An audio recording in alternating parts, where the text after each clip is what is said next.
Hello everybody, this is me Dipankar. আজি মই আহিছো উত্তৰ চালমাৰা মহাদেৱ পাহাৰত আৰু আজি শাওন মাহৰ দ্বিতীয়টো সোমবাৰ বলবম চলি আছে আৰু মই আহিছো এটা বিশেষ কাৰণত।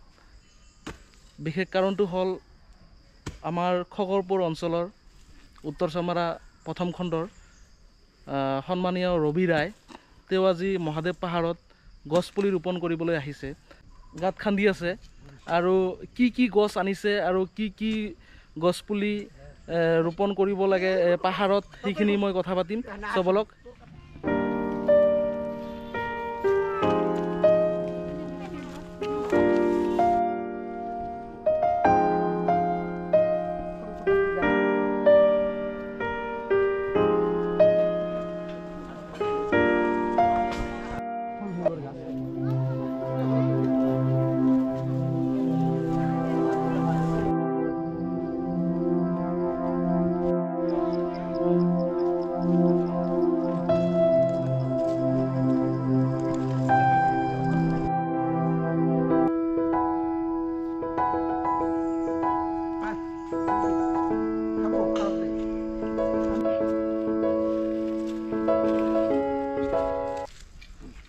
যেহেতু সন্মানীয় ৰবি ৰায় আমাৰ ওচৰৰে হয়, মই তেওঁক জেঠা বুলিয়ে ক'ম।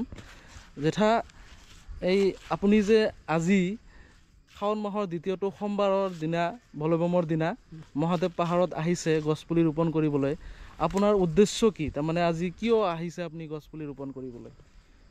মানে মোৰ উদ্দেশ্য হ'ল আজিৰ দিনত আমাৰ জীৱ জন্তুৰে যেনেকৈ বনোৱা জীৱ জন্তুৰে যিমান উত্তপ্ত কৰি আছে তাৰ কাৰণে মানে ধৰক আজিকালি বান্দৰৰ কাৰণে কল থল কেৰকেটু একটা বান্দৰ ওলাইছে নতুনকৈ, সি মানে নাৰিকল তামোল সৰুতে চব কাটি পেলাই দিয়ে। কিন্তু উদ্দেশ্যটা হ'ল কি?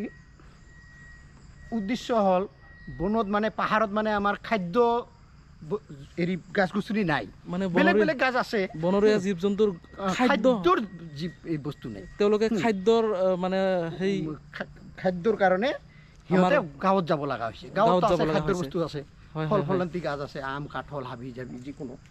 সেইকাৰণে মানে সিহঁতে বস্তিত যাই উদ্ৰপৰ কৰি আছে, ঘৰত পৰ্যন্ত সোমাই হেৰি কৰি আছে। আৰু কিছুদিন পাছত যদি আমি এইগিলা পদক্ষেপ এতিয়াৰ পৰা নলওঁ, কিছুদিন দিনৰ পাছত কিন্তু আমাৰ খুব অসুবিধা ৰাখি ল'ম। সব যিমান মানে মানুহ আছে চবেই অসুবিধা পাব। সেইকাৰণে মই একটা অনুৰোধ কৰোঁ, এই যে মানুহগিলা বলভমত আহে সবে যদি এটা কাঠলেৰ গুটি বা একটা গাছেৰ কাঠলেৰ পুলি আনি যদি ৰুই দিয়ে, আৰু বস্তুটা হ'ল কি কাঠলেৰ মই কাঠলেৰ গুটি লৈ আহি পুলি লৈ আহিছোঁ, আমৰ পুলি লৈ আহিছোঁ আৰু গুটিও লৈ আহিছোঁ। মানে গুটিটা অলপ জাগাত ফেলাই দিলে না এটা তাতে গাজে।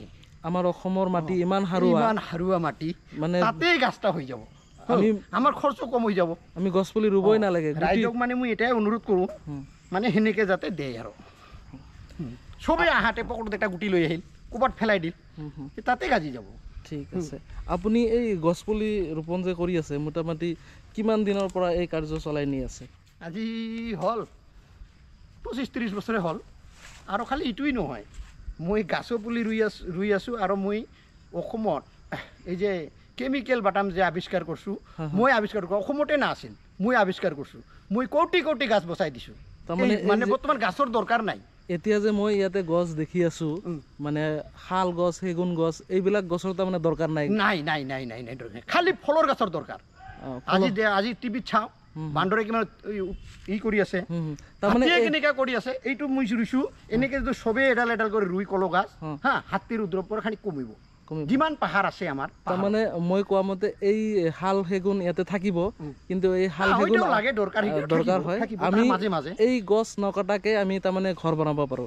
সেইকাৰণে আপুনি কেমিকেল বাটাম আৱিষ্কাৰ কৰিছে। মোৰ তাতে আহিব, চাই যাব নিজে, কেমিকেল বাটাম। মই শুনিছোঁ আপুনি কেমিকেল বাটাম আপোনাৰ ঘৰতে সেইটো ফেক্টৰী আছে, আৰু কেমিকেল বাটাম দি আপুনি বেলেগক মানে সেই ঘৰো বনাই দিছে বিনা কাঠেৰে? মই বিনা কাঠেৰে মই বঙাইগাঁতে বনাইছোঁ, বিভিন্ন জেগাত বনাইছোঁ বিনা কাঠৰ আপুনি ঘৰ কেতিয়া আৰু ক'ত বনাইছে? বঙাইগাঁত বনাইছোঁ। আমাৰ মেইন কথা হৈছে অম্বিকা চৌধুৰী মোৰ হেৰি আছিলে, লগ আছিলে, তাই মোক বহুত উপদেশ দিছিল। তাৰে ঘৰটো মই বনাই দিছোঁ। নাৰ্চাৰীত তাৰ এটা ঘৰ আছে, ফুলৰ পুলি বিক্ৰী কৰে।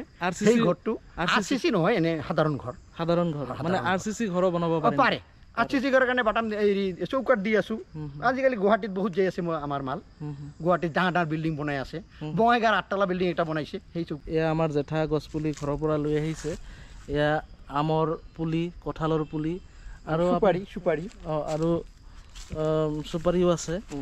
আৰু এইটো আছে, হেৰি আছে, আৰু ইয়াতে আছে গুটি আছে, আৰু ইয়াতে গুটি লৈ আহিছে। এইটো খৰচ কম, গুটিবিলাক যিহেতু খৰচ কম, ইয়াতে পেলাই দিলে হৈ যাব।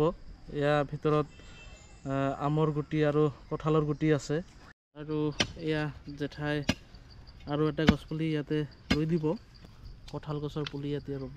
তেওঁ ঘৰতে এইবিলাক কঁঠাল গছৰ পুলি তেওঁ নিজে নাৰ্চাৰীৰ পৰা কিনি অনা নহয়, তেওঁ ঘৰত নিজে এনেকৈ বনাইছে। আৰু এয়া পাহাৰৰ এটা ভিতৰত আমি এনেকৈ আহিছোঁ আৰু ইয়াতে কঁঠাল গছৰ পুলি এটা ৰুই দিছে। আৰু আপোনালোকে দেখা পাইছে ইয়াৰ চাৰিওফালে গছ আছে, কিন্তু বনৰীয়া জীৱ জন্তু খোৱাৰ কাৰণে ফল মূলৰ গছ নাই। আৰু এটা আম গছৰ পুলি। কিমান ভাল মাটি, চেপা দিয়ে ওলাই যাব, ইনকা কৰি ওলাই যাব, গৰু নাহিব।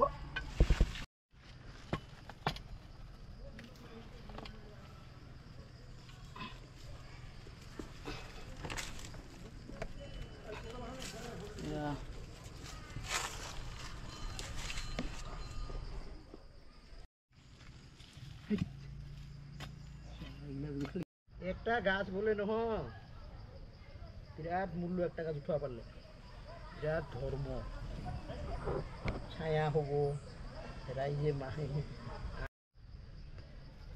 জেঠাই ঘৰৰ পৰা লৈ আহিছে, তেনেকৈ দলি মাৰি দি আছে। কাৰণ য'তে দলি মাৰি দিলে এয়া কঁঠালৰ গুটি হৈ যায়। আমৰ গুটি, কঁঠালৰ গুটি আমাৰ অসমত দলি মাৰি দিলে হৈ যায়। গুটি এইটো হ'ল বট গাছ। বট গছৰ এটা বানৰে যিকোনো জীৱ জন্তুৰে পক্ষী পৰিয়ালে খুব খায় ইয়াৰ ফলটো। আৰু হৰিতাল বুলিয়া বস্তু এটা আছে যে পাৰ হেনে, সেইটোও খায়, খুব খায়।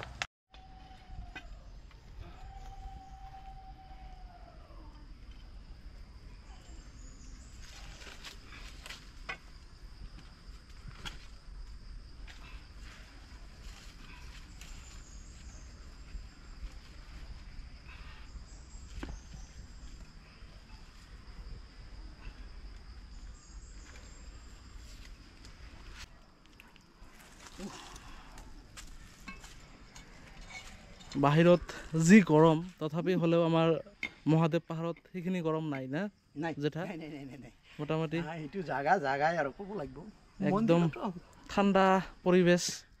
ঠিক আছে জেঠা, আৰু দুই এটা আমি কথা পাতিব চেষ্টা কৰিম। আপোনাৰ আজি গছপুলি ৰোপণ কৰা হৈ গ'ল। তে আপুনি মোটামুটি 25-30 বছৰৰ পৰা এইটো গছপুলি ৰোপণ কৰা কাৰ্য আপুনি চলাই নি আহিছে। আৰু চৰকাৰেও যিহেতু অমৃত বৃক্ষ আন্দোলন কৰি আছে, আপুনি আমাৰ জনপ্ৰিয় মুখ্যমন্ত্ৰী মহোদয় সন্মানীয় হিমন্ত বিশ্ব শৰ্মাক ছাৰৰ উদ্দেশ্য কিবা ক'ব নেকি? মই ছাৰক এইটোৱে ক'ব খোজোঁ, যিটো পদক্ষেপ ছাৰে নিছে কোনো চৰকাৰে নিয়া নাছিলে আগত। বৰ্তমান যে চৰকাৰে যিটা পদক্ষেপ নিছে এটা বহুত ভাল পদক্ষেপ, আমাৰ একদম জীৱনটাই ভাল পাইছে, বহুত ভাল কাম এইটো।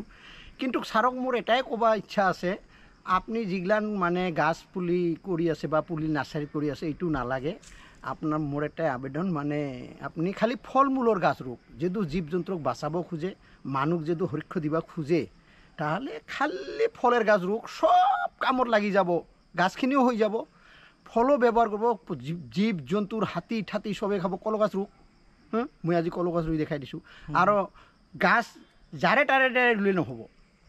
ছাৰেতো আমাক যাকে তাকে চাকৰি নিদিয়ে, ভাল শিক্ষিত হ'ব লাগে, ভাল লেটাৰ পোৱা মানুহ হ'ব লাগে, তাহলেহে চাকৰি দিয়ে। গাছো সেনেকৈ যাই তাই ৰুলে নহ'ব, ৰুৱা মানুহজন লাগিব, অন্তৰেতে ৰুব লাগিব যে মই গাছ ৰুম। আমি যে 25-30 বছৰ ৰুই আছোঁ, আমি ছাৰৰ কোনোদিন আমি ছাৰক এলাহে আমাক ছাৰক ক'ব লগা হৈছে। আমিতো কোনোদিন ছাৰক অনুৰোধ কৰা নাই, আমি নিজে ৰুই আছোঁ। আমাক মোৰ বঙাইগাঁও ডিষ্ট্ৰিক্টৰ মানুহ চবেই জানে যে ৰবিৰাই গাছ ৰুই।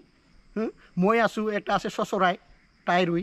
আমাৰ এতিয়া আছে 3জন, আৰু বুদ্ধেশ্বৰ ৰায় মাষ্টাৰ এজন হেৰিত শালমাৰাৰ সি ৰৈ আমি তিনিজনে আমি পদক্ষেপ আমাৰ থাকিবই অৱৰত আপোনালোকে অৱৰত থাকিব মোৰ বৰ্তমান 65 বছৰ বয়স তথাপি মই এইটো চাৰিব পৰা নাই আৰু নাচাৰিম আপোনাৰ আজীৱনলৈকে মই আজীৱনলৈকে কৰি থাকিম মোক চবেই জানে কিন্তু মোৰ এটা ছাৰৰ লগত মনটো এটাই অনুৰোধ ছাৰক মই দেখা কৰিব ভাগ্য নহ'ল ছাৰক যদি মই 1 মিনিট গল্প কৰিব পাৰিলোঁ হয় কিন্তু বহুত পদক্ষেপ নিছিলোঁ কিন্তু মোৰ ভাগ্য নহ'ল ভাগ্য লাগেতো মানে সন্মানীয় মুখ্যমন্ত্ৰী মহোদয়গৰাকীক আপুনি লগ কৰিব বিচাৰে নেকি বিচাৰিছিলোঁ বঙাইগাঁৱত আহিলে বিচাৰে মোৰ সেনেকৈ নহয় যে মই গুৱাহাটীত যে লগ কৰিম আপুনি আপোনাৰ মনৰ কথা আপুনি অলপমান 1 মিনিটমান ক'ব পাৰিলে ভাল আছিল আৰু ঠিক আছে সন্মানীয় মুখ্যমন্ত্ৰীগৰাকীক আমি অনুৰোধ জনাইছোঁ ইয়াৰে পৰা যে যাতে